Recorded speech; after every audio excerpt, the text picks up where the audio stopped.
tell me that I'm never gonna make it. They want me to do something that could make sense. They hate when I keep dreaming I'll be famous, but I don't give a fuck, I'ma keep chasing.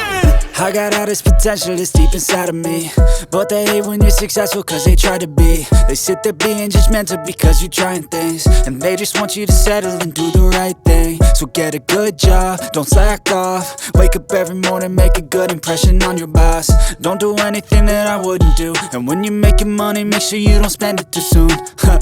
Fuck that, I'll do what I wanna do. I got a different path from everyone, and that includes you.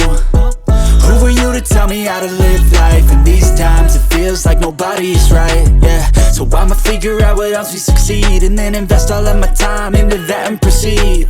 I need whatever the hell could make me happy, and I don't think you have a clue what could that be. They tell me that I'm never gonna make it. They want me to do something that could make sense.